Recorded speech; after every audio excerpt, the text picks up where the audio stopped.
Gimana? Gak salah pilihan aku? Paten enggak? Paten enggak wakil presiden kita? Tenang saja Pak Prabowo. Tenang saja Pak. Saya sudah ada di sini. Berkaitan dengan persyaratan calon presiden dan calon wakil presiden, kita juga sama-sama mengetahui bahwa keponakan yang mulia Ketua Mahkamah Konstitusi, Mas Gibran Rakabuming Raka. Sebentar, dengarkan putusan dulu ya. Kalau sidang putusan begini ini, nggak ada interupsi. Ya tidak bisa disalahkan kalau kita semua menduga, wah ini nanti pakai lagi nih pamannya. Karena ternyata sudah efektif. Kalau dinastinya Pak Jokowi ingin berbakti untuk rakyat, kenapa? Salahnya apa? Itu semuanya yang memilih itu rakyat.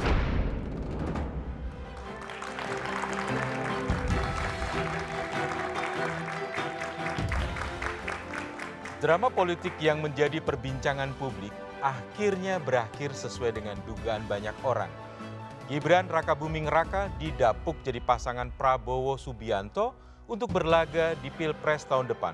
Pasangan ini pun sudah dideklarasikan dan didaftarkan.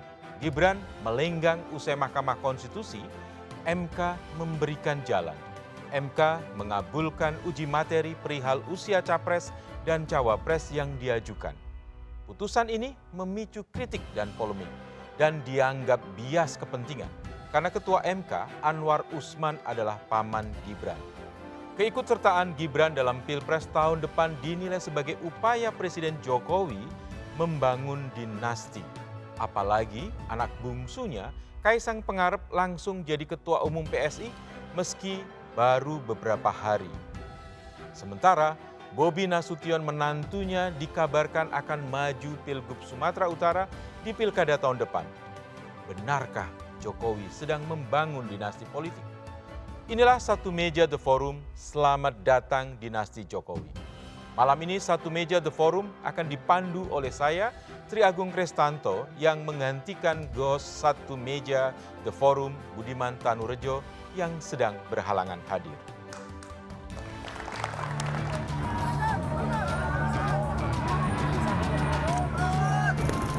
Dukung semuanya untuk kebaikan negara ini. Mari kita hadapi Pilpres dengan semangat kekeluargaan, kebersamaan. Ya strategi masa harus diomongkan. Ya orang tua itu hanya tugasnya mendoakan dan merestui. Soal kecurigaan terhadap hakim yang misalnya ada keterikatan emosional dengan pihak tertentu, itu nanti kita serahkan ke tim. Soal umur, dibilang ini terlalu muda, itu terlalu tua. Jadi gimana? Presiden akan bersikap netral dan keren kan? Kalau menang netral. Pak Presiden yang akan melakukan itu. Mas Gibran tidak di TPN kok. Partai Solidaritas Indonesia siap mendukung Bapak Prabowo Subianto dan Mas Gibran Rakabuming Raka. Oh, dinasti, semua dinasti, Bung. Ya itu kan masyarakat yang menilai. Kalau kita jujur, Anda lihat di semua partai, termasuk PDIP, ada dinasti politik. Kalau sudah menjadi anggota partai, jangan melirik-melirik lagi untuk pindah partai. Itu tidak ada dedikasi of life-nya. Yang menentukan itu rakyat, yang mencoblos itu juga rakyat. Bukan kita, bukan elit, bukan partai.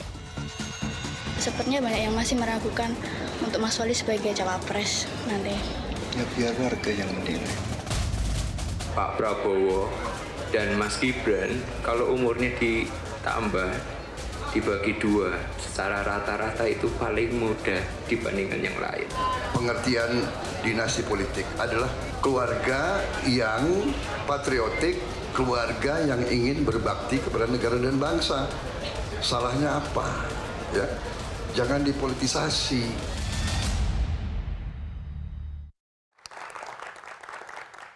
Ya, malam hari ini hadir 5 narasumber yang secara kebetulan duduk di sebelah kanan dan kiri saya. Saya tidak memisahkan sebenarnya, tetapi di sebelah kanan ada Bang Panel Barus. Bang Panel adalah Ketua Bapil Pres Projo. Selamat malam, Bang. Malam, Mas Tri.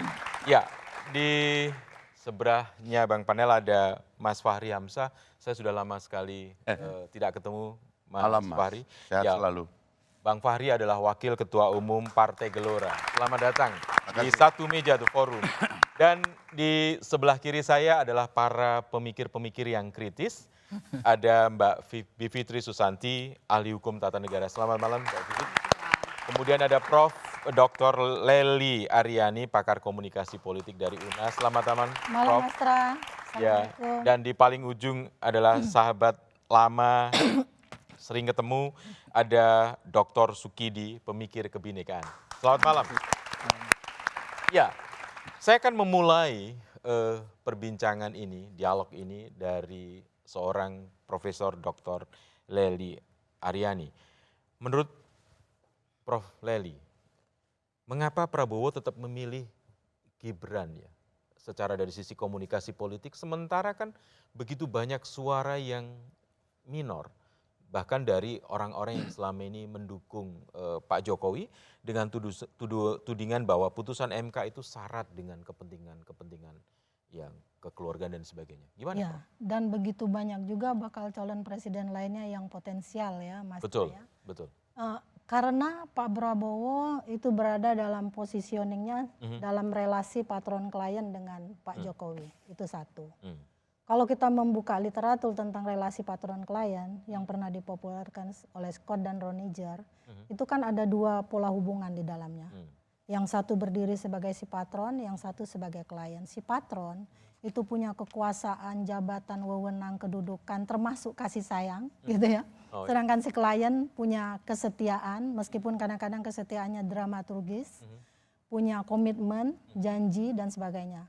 Apakah keduanya ketika salah satu saja dari keempat unsur masing-masing itu berhenti, maka berhenti pula di sana. Dan ingat, ketika Pak Prabowo maju sebagai calon presiden, bakal calon presiden, dinyatakan tagline-nya adalah keberlanjutan. Nah, keberlanjutan itu tidak berhenti pada program, tapi juga pada relasi yang dibangun bersama Pak Jokowi sebagai relasi patron klien tadi. Nah, intinya kekuatan itulah yang menyebabkan begitu banyak pilihan, bahkan dari partai-partai politik potensial, kader-kadernya juga potensial, bahkan ketua umum pun juga lewat gitu ya. Tokoh-tokoh yang punya komitmen tinggi, pengalaman dalam kekuasaan jabatan politik dan seterusnya, semuanya lewat. Semuanya lewat. Angin lalu semuanya gitu kan. Nah, intinya seperti itu kira-kira. Ya, saya pindah ke Bang Fahri. Bang Fahri kan dikenal juga kritis pada Presiden Jokowi. Dan tadi mendengar apa yang disampaikan Prof. Lely, apakah itu juga menjadi pertimbangan Partai Gelora sehingga kemudian partai ini juga kemudian menerima begitu saja padahal dengan suara yang sangat kritis di masyarakat tentang putusan MK yang disinyalir mengakali begitu?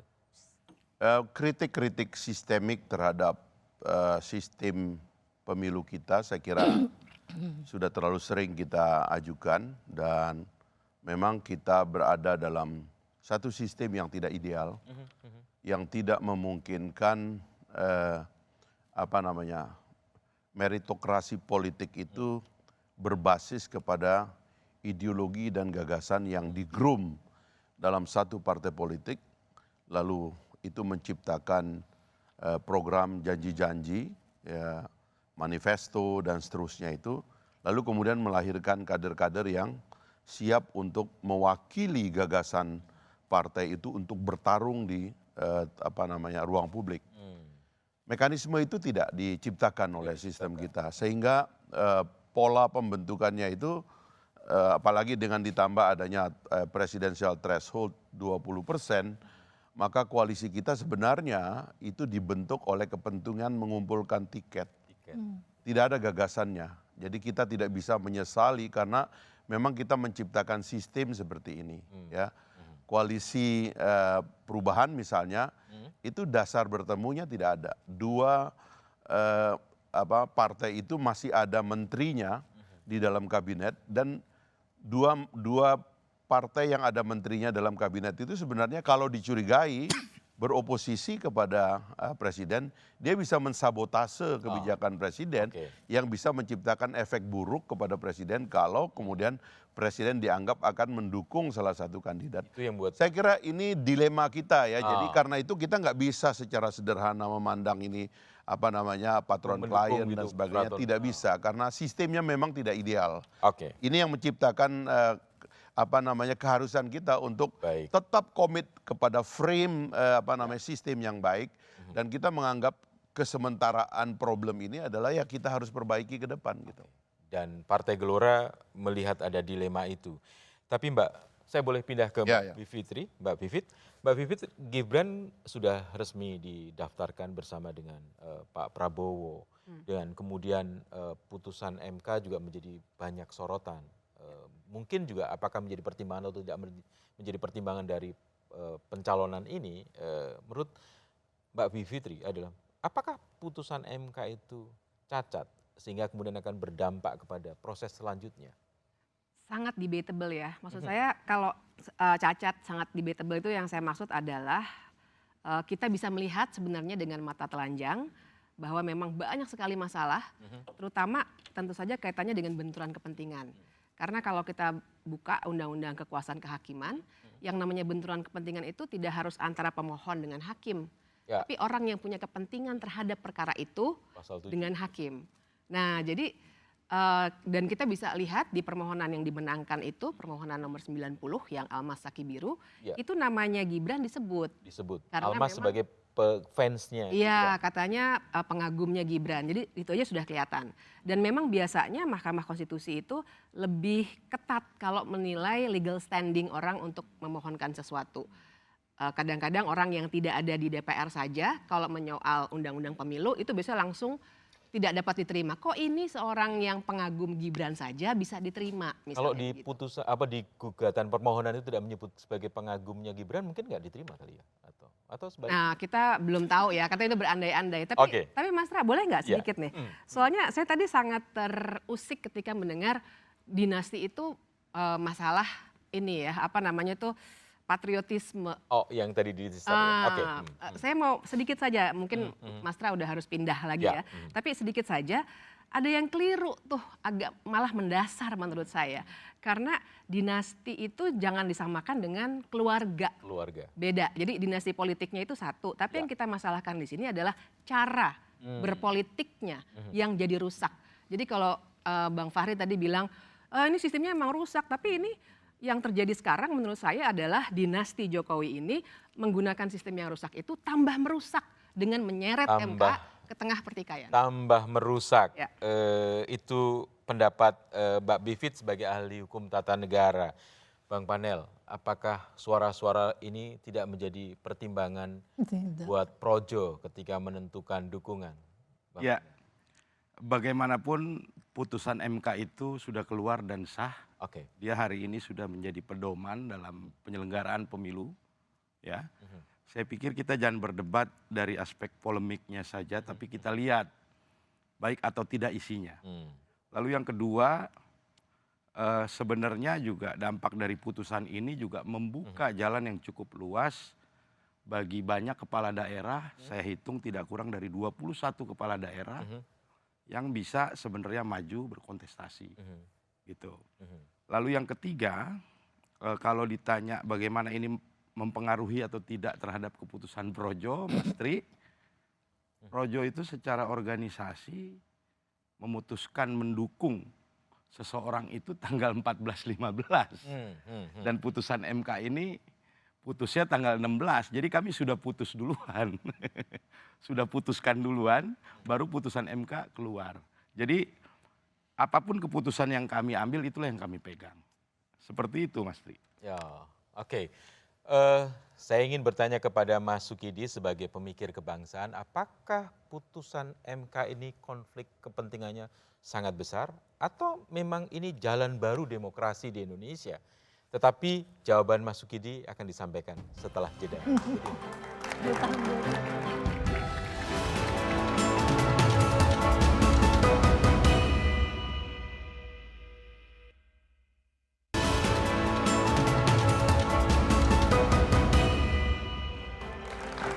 Kembali lagi di Satu Meja The Forum dan kembali tadi pertanyaan kepada Mas Sukidi.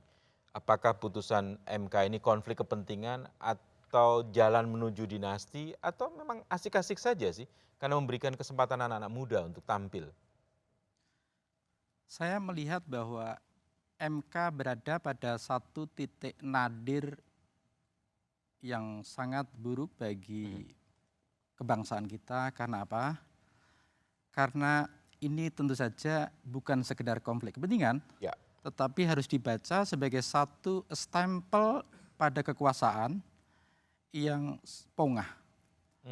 Ada hasrat untuk kekuasaan yang ingin ditempuh dengan jalan pintas, dan itu sebenarnya tidak sesuai dengan spirit anak muda yang cinta pada idealisme, cinta pada nilai, cinta pada meritokrasi, sehingga ini sebenarnya ngandung kontradiksi pada dirinya sendiri. Pada anak muda cinta pada idealisme, tetapi yang ditempuh adalah jalan pintas. Itu pertama. Karena ini merupakan stempel pada kekuasaan yang berhasrat untuk berkuasa, maka kita menyaksikan yang sebenarnya selamat datang itu bukan selamat datang pada politik dinasti, tapi selamat datang pada politik Machiavelli. Machiavelli. Ini adalah pertunjukan satu politik yang Machiavellian, yang selalu berorientasi pada kekuasaan estetis. Memperlakukan kekuasaan semata-mata sebagai satu medan pertempuran untuk meraih dan mempertahankan kekuasaan. Kekuasaan itu dipisahkan dari etika, moral, dan nilai luhur bangsa ini. Berat sekali apa yang disampaikan oleh Mas Sukidi. Bang Fahri gimana memperlakukan kekuasaan kok seperti yang disampaikan? Ya, pemilu itu kan perang zaman modern. Ya kan? Konflik yang dulu kita berperang dengan senjata, dengan pedang, dengan mesiu. Sekarang kita berperang dengan kata-kata. Tapi dia adalah perang. Di dalamnya itu pasti ada ketegangan-ketegangan yang saya katakan antara realitas di lapangan dengan standar yang kita sebut sebagai etika atau apapun gitu. Dalam perang itu ada glorifikasi tentang heroisme seorang pahlawan, tapi dia membunuh berdarah-darah tangannya. Itulah perang gitu. Dia selalu memiliki dua sisi dan pemilu itu adalah peperangan. Kalau orang tidak percaya bahwa pemilu itu adalah peperangan, itu adalah perebutan kekuasaan secara sah dan konstitusional gitu. Tapi kita jangan memanas-manasi ini sebagai satu barang haram, sebagai sesuatu yang tidak luhur gitu, dan mengembangkan kecurigaan yang berlebihan. Apalagi menurut saya, kalau ada ketidakdisiplinan kita untuk secara akademik membuat atau mentafsir terminologi-terminologi yang ada, itu lalu dinisbatkan secara serampangan, Misalnya mendowngrade dinasti atau menegatifkan istilah dinasti. Dinasti itu darah. Gitu. Dinasti Hamengkubuwono sampai hari ini bertahan.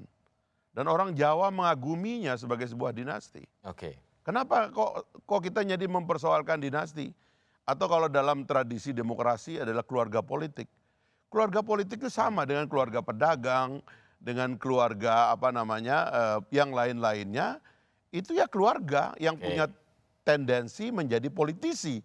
Keluarga Bung Karno, keluarga Nehru, keluarga Kennedy, itu keluarga.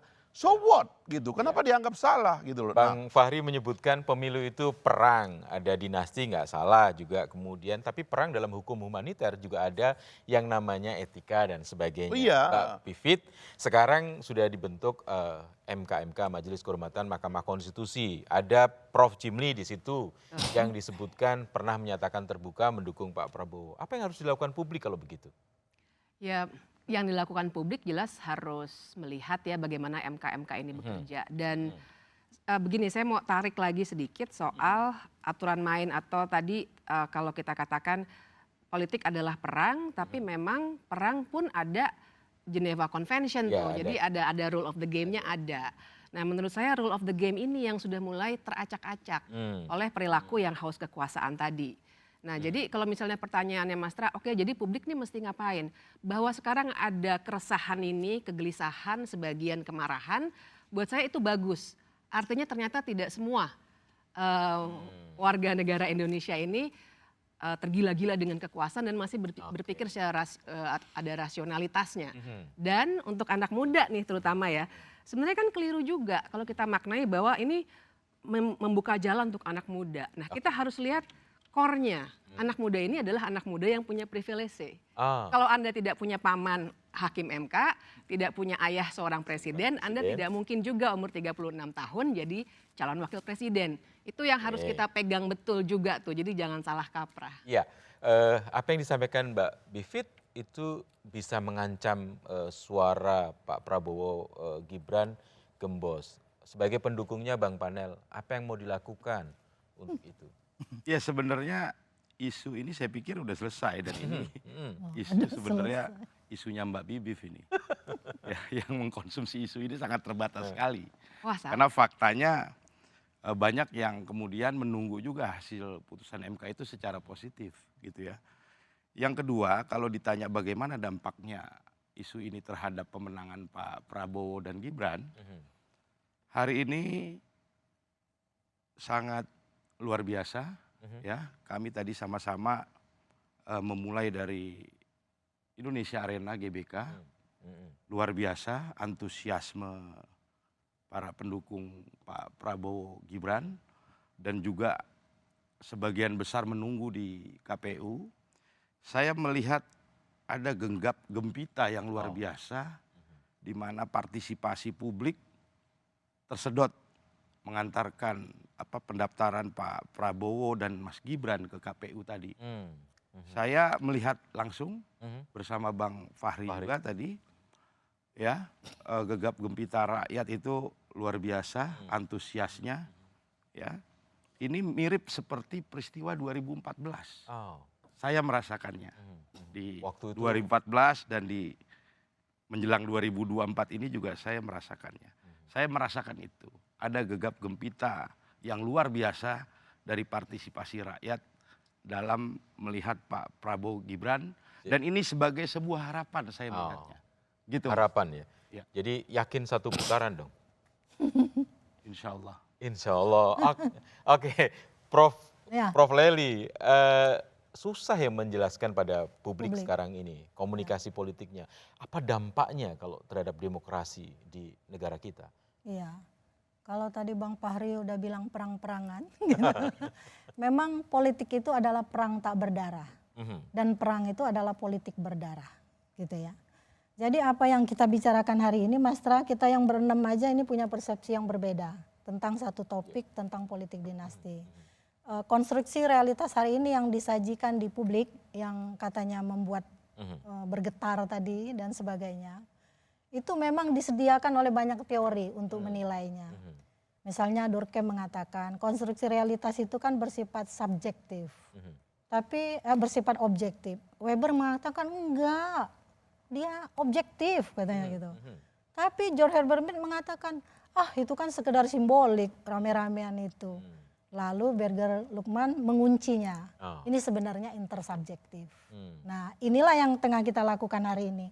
Bagaimana mempertemukan tentang apa tema tentang politik dinasti ini dalam dialog kita hari ini. Dan ini wacana, jangan lupa loh, media itu begitu cepat membentuk opini publik. Jadi jangan juga dikatakan tentang di MK itu sudah selesai. Buktinya kan ada yang menggugat gitu kan. Ada juga dibentuk Dewan Kehormatan, artinya belum selesai Mas gitu kan.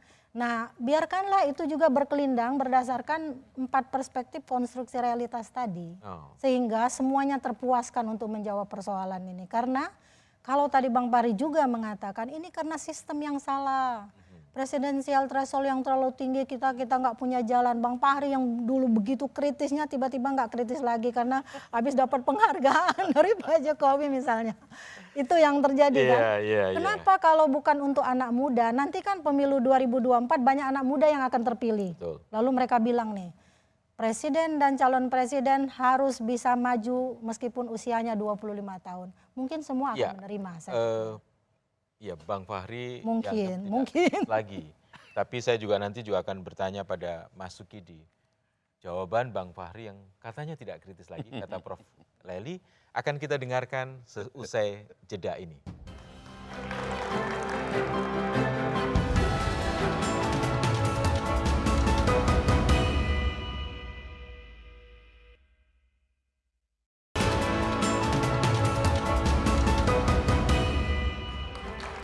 Kembali lagi ke Satu Meja The Forum bersama saya Triagung Kristanto dan saya akan ke Bang Fahri lebih dahulu. Survei Litbang Kompas menunjukkan 60,7% responden mengatakan tampilnya Gibran adalah wujud dari politik dinasti. Gimana Bang Fahri mengkritisi temuan ini? Ya kalau lawan-lawan politiknya harusnya kan gembira ya. Jadi nggak usah stres gitu karena itu bagus kan beritanya gitu. Tapi saya kira saya sudah mengkoreksi tadi definisi dari terminologi dinasti politik itu agak misleading kalau kita terapkan dalam tradisi masyarakat demokrasi. Sebab dinasti itu bahasa kitanya, bahasa Indonesia itu wangsa. Wangsa itu adalah raja-raja, pewarisan kekuasaan karena darah.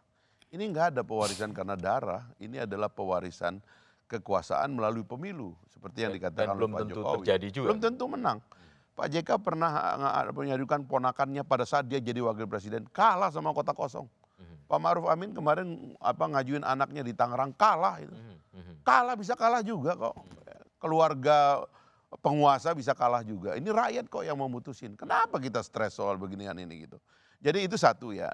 Makanya saya ingin membuat koreksi juga supaya kita tidak. Lagian juga dalam, saya baca konvensi perang ya. Aturan pemilu itu lebih ketat daripada konvensi perang. Dan penyelenggara pemilu kita ini terbuka, itu ada KPU, ada Bawaslu, ada DKPP.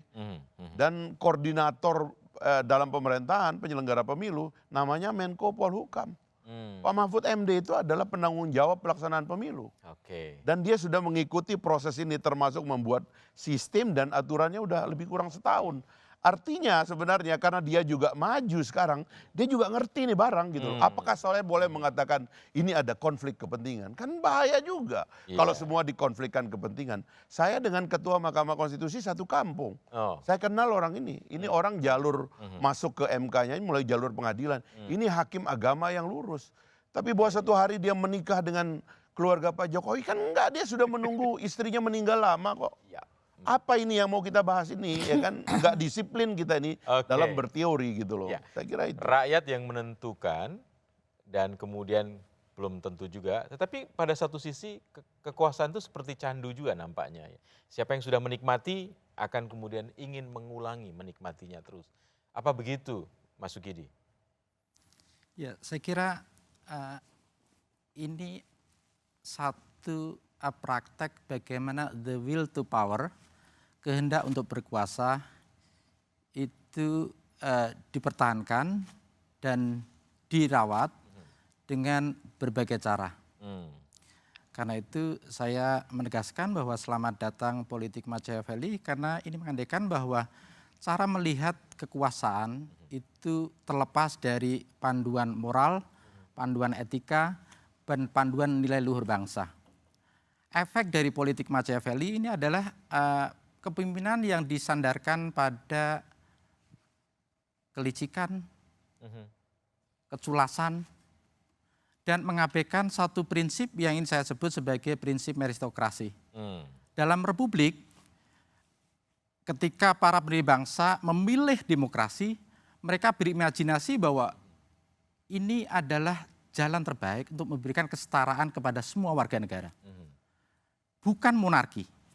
Nah ini kita membayangkan, sekarang kita menyaksikan bagaimana sebenarnya republik ini didirikan dengan demokrasi, tetapi sebenarnya berpikirnya dengan cara monarki. Oke. Sehingga demokrasi langsung dijadikan satu alasan pembenaran untuk merawat kekuasaan. Padahal kita tahu bahwa kekuasaan itu bekerja dengan intervensi dan pengerahan seluruh sumber daya negara untuk merawat kekuasaan itu sendiri. Mbak Bivit, apa bahayanya kalau kemudian mempertahankan kekuasaan dengan menggunakan semua instrumen demokrasi yang seharusnya berlaku adil, seharusnya imparsial dan sebagainya? Iya, jadi demokrasi itu kan semua ada pagarnya. Jadi kalau misalnya kita mau andaikan dengan perang tadi, memang betul pemilu itu ada undang-undangnya, ada KPU-nya dan lain sebagainya. Tapi kan kita juga kalau mau jernih melihat sebenarnya pagar itu tidak hanya hukum dan institusi penegakan hukum, tapi juga etik. Misalnya kita bisa marah sekarang ada perang Palestina dan Israel, perang ya, tapi kemudian banyak yang dilanggar, tapi tidak ada yang berlaku apapun, bisa dengan alasan, oh karena Amerika punya hak veto, misalnya begitu. Nah di kita, saya balikan ke kita juga tidak bisa hanya bilang, oh politik dinasti itu tidak dilarang. Seakan-akan hanya dengan itu, maka cara berpolitik yang seperti ini menjadi sah. Nah ini saya kira cara berpikir yang sama sekali menanggalkan moralitas dari politik. Nah, dan saya ingin masuk ke soal seandainya, jadi kita tidak bisa melihat dinasti politik ini atau politik dinasti ini hanya dengan melihat hasilnya. Yang kita harus lihat adalah caranya. Cara yang dalam hal ini memang bukan soal darah, tapi dia memanfaatkan relasi elit dan budaya feodal yang memang dimiliki oleh masyarakat Indonesia. Itu yang dimanfaatkan oleh budaya feodal yang dimanfaatkan. Dinasti. Dan itu bagaimana Bang Panel sebagai projo yang mendukung Pak Jokowi dalam hal ini, apakah betul Pak Jokowi juga sedang mempertahankan sebuah feodalisme yang ada di negara kita? Ya kalau berangkatnya dari putusan MK sejak awal juga kami selalu menyampaikan dengan clear. Kami terkait putusan MK ini bukan pemohon, bukan apapun. Kita tidak dalam posisi pro dan kontra, ya. Dan kami selalu mengatakan bahwa posisi projo menghormati, ya, setiap upaya warga negara yang melakukan uji materi di MK. Karena ini kan mekanisme yang sah, ya. Ini mekanisme yang sah, bukan mekanisme yang terlarang. Jadi kami melihatnya apapun yang dilakukan warga negara ini bagian dari upaya warga negara dalam memperbaiki konstitusi. Dan projo posisinya menghormati apapun putusan MK. Dan hari ini MK sudah memutuskan itu. Kami tunduk dan patuh. Kalau kemudian ditarik-tarik dengan kecurigaan, dengan logika-logika konspiratif yang tidak ada faktanya, tidak ada buktinya, ini kan rumit, kesian ini. Nah saya pikir dalam kontestasi pemilu ke depan, udah 3 calon mendaftar, kita sebaiknya adu gagasan aja ke depan ini. Kita nikmati kita saja. pengennya begitu. Kita nikmati gitu saja adu gagasan dari ditarik-tarik ke belakang, calon. pakai logika-logika konspiratif, tuduhan-tuduhan. Ya kan? Namanya analisis politik, bukan logika konspiratif. Tapi bagaimana mengkomunikasikan kepada masyarakat kita, pada rakyat kita, kepada anak muda kita, Prof. Lely, situasi yang terjadi sekarang ini? Iya, tadi kan bicara soal kekuasaan. Sebenarnya itu juga udah digariskan oleh banyak teori, terutama teori peran tuh Mas Ra. Ada pertanyaan, mengapa ia diributkan? Karena ia diperebutkan. Apa itu kekuasaan? Bahkan setingkat pemilihan kepala desa sekalipun orang bisa bunuh-bunuhan gitu demi kekuasaan itu kan. Memang yang dipertanyakan itu kemarin saya lihat, kalau kita melihat gambar di judul kita hari ini Mas Ra di belakang itu kan ada Pak Jokowi dengan 3 anaknya gitu ya. Nah 3 anak ini seperti meluncur pesan, mozaik pesan politik dalam komunikasi itu. Ya di satu demi satu potongan pesan itu dilemparkan sehingga dia membentuk dinasti Jokowi. Kalau dinasti politik dibantah, bilang aja dinastinya Jokowi gitu kan. Ini menjadi adil. Jadi yang bertanyakan 2 hal sebenarnya tentang etika komunikasi politik dan integritas dalam komunikasi politik. Etika itu perkara melakukan sesuatu sesuai dengan hukum, aturan dan ketentuan yang berlaku. Katakanlah sudah selesai di MK, kata Mbak Bibip memang benar, sudah final and binding, artinya berlaku sejak diucapkan oleh MK. Dan itu dijalani oleh Gibran, artinya sah. Secara hukum dia sudah melakukan sesuai etika itu, tapi ada aturan dan ketentuan.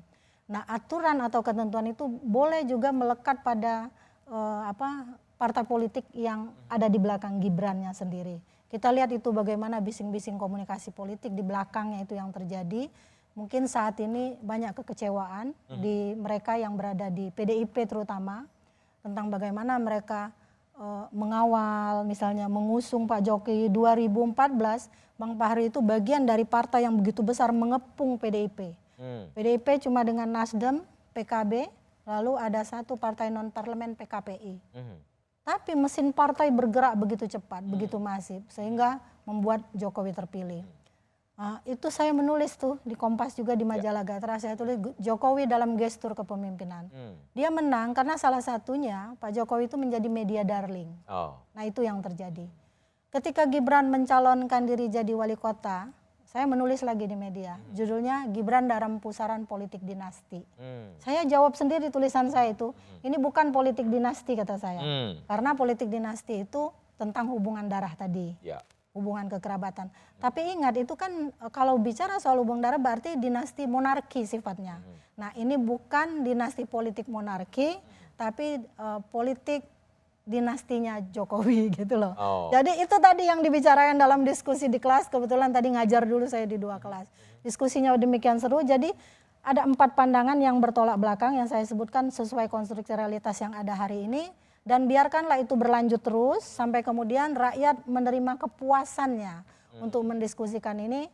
Dan mungkin tidak akan pernah selesai sampai siapapun yang terpilih jadi presiden. Nanti. Iya, Bang Fahri bagaimana mengkomunikasikan ini semua? Kami mengembangkan teori atau bukan teori lah, membaca realitas peristiwa politik, terutama karena ada 2 pertarungan antara Pak Jokowi dengan Pak Prabowo dalam 2014 dan 2019.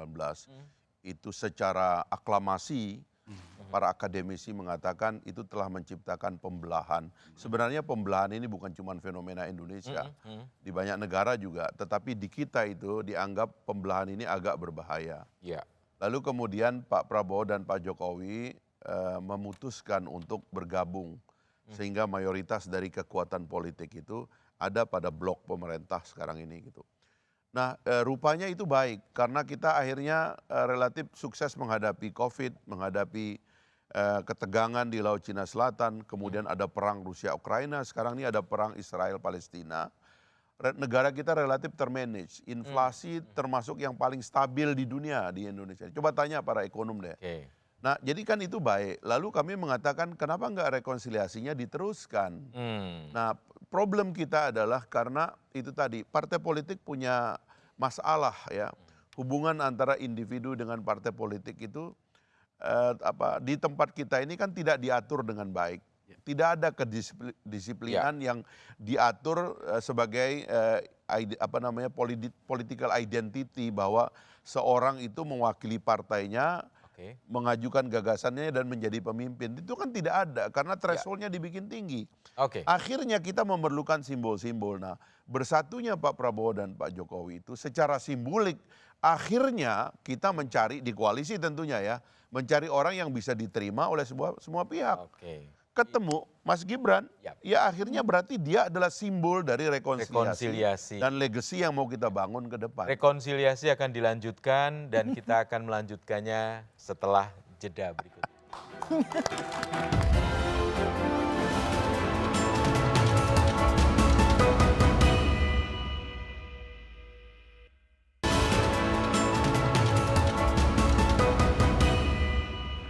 Kembali lagi di Satu Meja The Forum bersama saya Tri Agung Kristanto.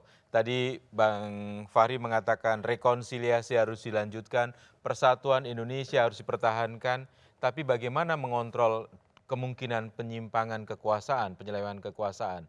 Nah, sekalian juga menutup closing statement-nya Bang Panel Barus dan kemudian nanti dilanjutkan Bang Fahri. Ya, saya pikir putusan MK sudah final dan mengikat, kita patuhi, kita hargai itu. Yang kedua, sekarang waktunya kita kasih kesempatan kepada seluruh anak bangsa yang terbaik yang akan berkontestasi di pemilu 2024 untuk beradu gagasan. Lalu yang ketiga, kita berharap pemilu 2024 ini menjadi ajang konsolidasi yang besar bagi bangsa ini. Supaya bangsa ini bisa lompat ke depan menjadi sebuah bangsa yang maju. Lalu terkait kritik apapun, saya pikir ini bisa menjadi masukan untuk perbaikan sistem politik kita ke depan, supaya kontrol atas kekuasaan yang dihasilkan melalui pemilu bisa lebih baik. Saya pikir itu. Oke, Bang Fahri, terima kasih Bang Panel. Saya menyaksikan dua pidato anak muda tokoh PDIP dalam setahun ini. Itu dua yang paling mengagumkan menurut saya, pidatonya Mbak Puan dan pidatonya Gibran tadi. Dua-duanya kader PDIP. Anak muda, tapi Gibran mungkin jauh lebih muda.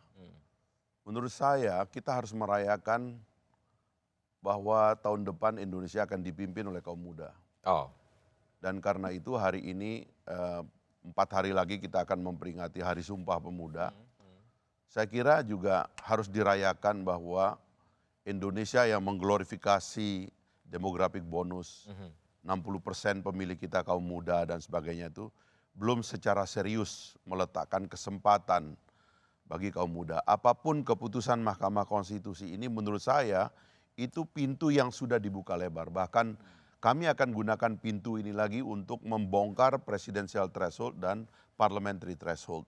Karena azasnya bisa sama, bahwa pembatasan orang untuk bertanding dan siapapun dia yang yang mengalami karir dalam politik elektoral sehingga dia bisa suatu hari menjadi calon presiden, itu harus diberikan dan dibuka kepada semua hambatan lain. Presidential threshold, parliamentary threshold, ke depan harus dihapus. Biar orang seperti Fahri Hamzah dari kampung di Sumbawa bisa tarung juga. Bisa suatu Karena saat jadi partainya akan mencalonkan dia dan beradu dengan calon partai lain. Ini kan keangkuhan dari partai-partai yang melarang saya masuk. Sehingga kemudian mereka jadi korban karena Gibran yang maju. Rasain loh. Iya. Oke, Mbak Bivit, gimana mengontrolnya kalau gitu? Saya membayangkan ya, kita ini lomba lari. Ini kan dari tadi ngomongnya adu gagasan. Berarti kita lomba lari. Tapi bayangkan bahwa garis startnya itu nggak sama. Ada yang udah agak maju, ada yang malah ke belakang sekali. Di mana tuh ketidaksamaannya? Karena posisi yang pengistimewaan. Seperti tadi, kalau Anda hanya anak muda, tapi Anda bukan anak presiden, sangat mungkin tadi, tidak akan, Bang apalagi Fahri ya, gitu. kalau misalnya Bang Fahri. Nah, tapi selain titik start, bahkan yang saya khawatirkan adalah ketika nanti berlomba, juga ada ketidakadilan. Karena yang satu akan bisa menggunakan tangan-tangan kekuasaan, sementara yang lainnya mungkin minim tangan-tangan kekuasaan. Nah itulah yang saya khawatirkan sekali. Jadi kalau ngajak adu gagasan ya saya tentu saja setuju. Tapi kan kita mulainya juga tidak dengan gagasan. Tapi mulainya dengan penggunaan kekuasaan yang berlebihan. Mulainya dengan dugaan penyalahgunaan kewenangan dan sebagainya. Prof. Lely gimana? Ya, sebenarnya apa yang terjadi pada Gibran hari ini itu sebenarnya adalah cermin dengan apa yang terjadi juga di daerah-daerah pada skala atau level yang lebih kecil.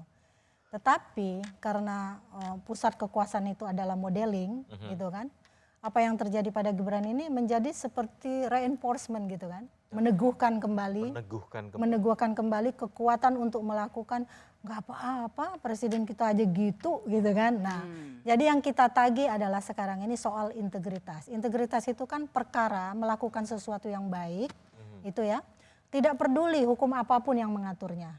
Jadi kita tinggal menunggu dari ketiga pasang calon presiden dan wakil presiden ini, karena ini sudah selesai, gugatannya nggak mungkin dikabulkan juga barangkali ya, sudah bisa terbaca itu, kita menunggu integritas dari ketiganya. Termasuk ketika misalnya Pak Prabowo terpilih bersama Gibran. Integritas menjaga demokrasi, saya dengan menarik nafas panjang. Bagaimana masa depan demokrasi kita kalau begitu? Masa depan demokrasi kita saya kira akan bagus kalau kita letakkan bahwa republik ini didirikan oleh para ibu dan pendiri bangsa dengan menawarkan spirit kesetaraan kepada semua warga negara. Karena itu saya ingin melihat Indonesia sebagai negara yang mempromosikan spirit kesetaraan itu. Lah spirit kesetaraan itulah yang harus kita junjung tinggi agar setiap warga negara apapun backgroundnya itu memperoleh kesempatan yang sama berdasarkan merit system. Bukan berdasarkan nepotisme yang berakhir pada privilege yang dimiliki oleh anak dari Indonesia. Karena itu efek dari meritokrasi itu adalah inilah faktor kunci kemajuan satu negara. Amerika, para pendiri bangsa Amerika, Thomas Jefferson dan kawan-kawan melihat diri mereka sebagai man of merit. Singapura, Lee Kuan Yew sejak awal, sejak tahun 1970-an meletakkan Amerika itu sebagai negara meritokrasi. Karena itu mereka yang pintar, mereka yang berpendidikan, mereka yang punya kecakapan, mereka yang berbudi luhur, punya karir yang cukup cemerlang di Singapura. Lah, Republik ini harus disandarkan pada prinsip meritokrasi ini. Agar apa? Agar warga negara yang baik, yang punya budi luhur, yang punya etika, yang punya visi tentang gagasan Indonesia ke depan, ikut serta dan diberikan kesetaraan yang sama untuk menata Republik ini ke depan. Iya, politik dan kekuasaan memang membuat seperti candu. Bahkan kita yang tidak memegang kekuasaan pun juga menikmatinya, membicarakannya dengan tak habis-habisnya. Dan saya ingin mengucapkan terima kasih kepada Mas Sukidi, Prof. Leli, Mbak Bivit, Bang Fahri, dan Bang Panel yang sudah hadir pada malam hari ini di satu meja The Forum. Dan kita memang harus bersama-sama menjaga negara ini dan tetap mengontrol kekuasaan. Dan tak ada yang salah dengan anak muda yang ingin berkuasa.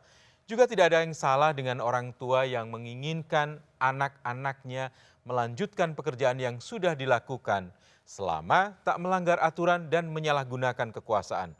Namun di atas beragam aturan itu dan undang-undang ada etika dan asas kepatutan. Juga ada nilai dan norma yang seharusnya menjadi rujukan.